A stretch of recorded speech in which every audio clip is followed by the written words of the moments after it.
Hello aspirants. आज हम भारतीय राजव्यवस्था एवं शासन के अध्याय भारत का संवैधानिक विकास के अंतर्गत ब्रिटिश ताज के शासनाधीन पारित अधिनियम जो कि 1858 से 1947 तक लागू रहे उनके बारे में विस्तार से चर्चा करेंगे। आइए इसके महत्वपूर्ण बिंदुओं पर प्रकाश डालते हैं। ब्रिटिश संसद के भारत शासन अधिनियम 1858 के द्वारा भारत का शासन ब्रिटिश ताज के अधीन कर दिया गया। गवर्नर जनरल को अब भारत का वायसराय कहा जाने लगा, जो ब्रिटिश ताज का प्रत्यक्ष प्रतिनिधि बन गया। लॉर्ड कैनिंग भारत का प्रथम वायसराय बना।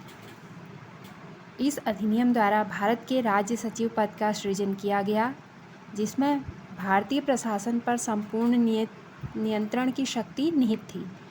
उसकी सहायता के लिए एक 15 सदस्यीय परिषद के गठन का प्रावधान किया गया।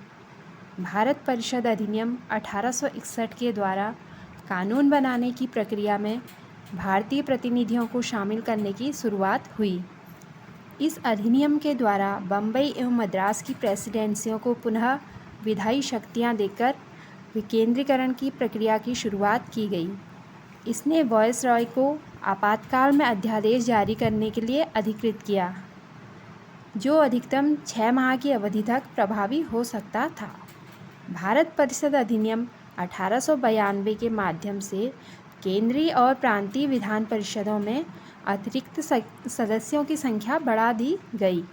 केंद्रीय विधान परिषद के भारतीय सदस्यों को वार्षिक बजट पर बहस करने तथा सरकार से 6 दिन पूर्व नोटिस पर प्रश्न पूछने का अधिकार भी दिया गया, परंतु पूरक प्रश्न पूछने तथा मतदान करने का अधिकार नहीं था।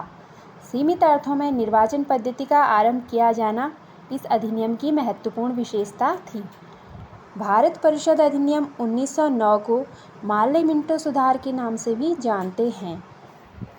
इस अधिनियम के द्वारा भारतीयों को विधि निर्माण तथा प्रशासन दोनों में प्रतिनिधित्व प्रदान किया गया।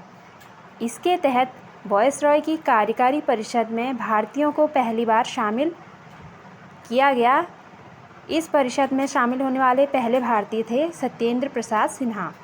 इस अधिनियम ने केंद्रीय तथा विधायिनी शक्ति को बढ़ा दिया। परिषद के सदस्यों को बजट एवं लोकहित के विषयों की विवेचना करने, प्रस्ताव लाने और प्रश्न पूछने के साथ पूरक प्रश्न पूछने का अधिकार भी दिया गया। इसमें पृथक निर्वाचन के आधार पर मुस्लिमों के लिए सांप्रदायिक प्रतिनिधित्व का प्रावधान किया गया। भारत शासन अधिनियम 1919 को मॉन्टेग्यू चेम्सफोर्ड सुधार के नाम से जाना जाता है। इस अधिनियम के द्वारा पहली बार प्रत्यक्ष चुनाव प्रणाली अपनाई गई। सांप्रदायिक आधार पर निर्वाचन प्रणाली का विस्तार करते हुए इसे सिखों, भारतीय ईसाइयों, आंग्ल भारतीयों तथा यूरोपियों के लिए भी लागू कर दिया गया। इस अधिनियम द्वारा पहली बार केंद्र में द्विसदनीय व्यवस्था स्थापित की गई।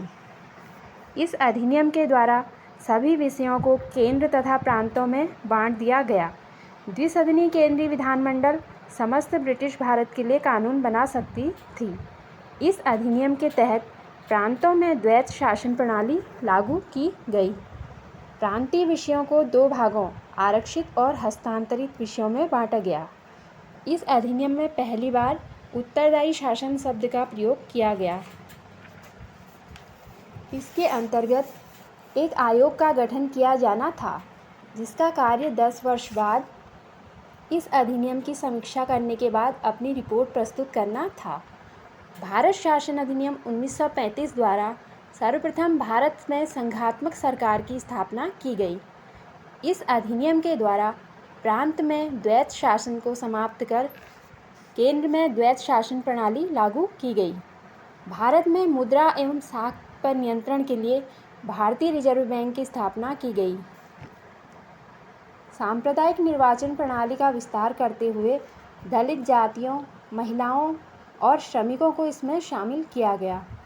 इसी अधिनियम के तहत वर्ष 1937 में संघीय न्यायालय की स्थापना की गई।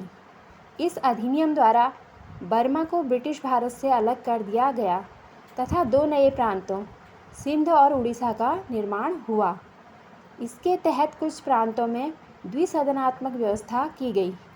भारतीय स्वतंत्रता अधिनियम 1947 ने 15 अगस्त 1947 को भारत को स्वतंत्र एवं संप्रभु राष्ट्र घोषित किया।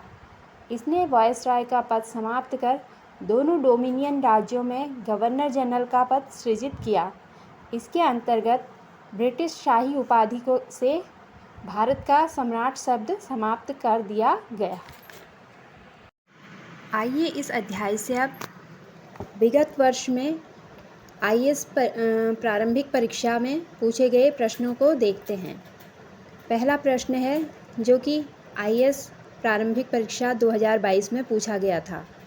भारत सरकार अधिनियम 1919 में प्रांतीय सरकार के कार्य आरक्षित और अंतरित यानी रिजर्व्ड और ट्रांसफर्ड विषयों के अंतर्गत बांटे गए थे। निम्नलिखित में से कौन से आरक्षित विषय माने गए थे? पहला ऑप्शन है न्याय प्रशासन, दूसरा है स्थानीय स्वशासन, तीसरा है भू राजस्व और चौथा है पुलिस। नीचे दिए गए कूट का सही प्रयोग कर सही उत्तर चुनिए।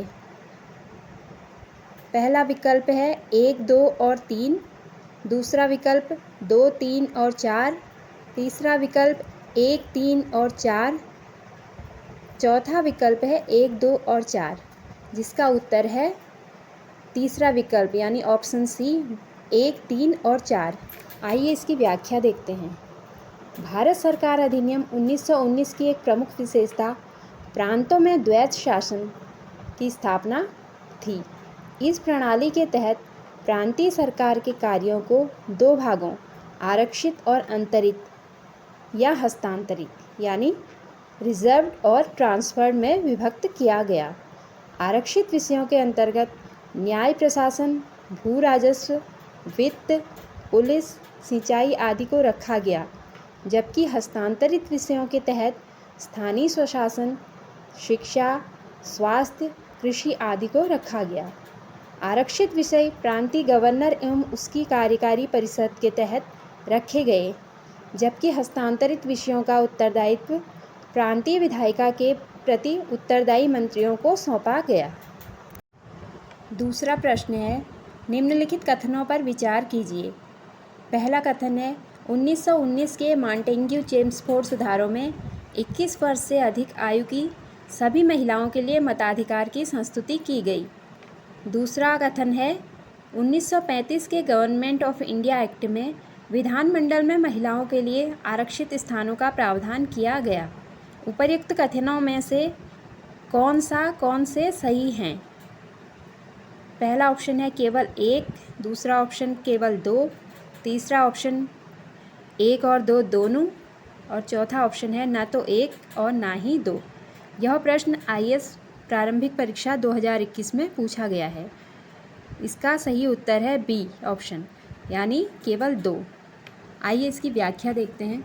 मॉन्टेग्यू चेम्सफोर्ड सुधारों के रूप में अभिहित भारत सरकार अधिनियम 1919 द्वारा महिलाओं को मताधिकार प्रदान किया गया, परंतु यह सीमित वर्ग की महिलाओं के लिए ही था और सभी महिलाओं के लिए वयस्क मताधिकार पर आधारित नहीं था।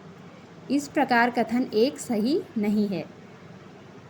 1935 के भारत सरकार अधिनियम द्वारा सांप्रदायिक निर्वाचन प्रणाली का विस्तार करते हुए दलित वर्गों, महिलाओं और श्रमिकों के लिए पृथक निर्वाचन मंडलों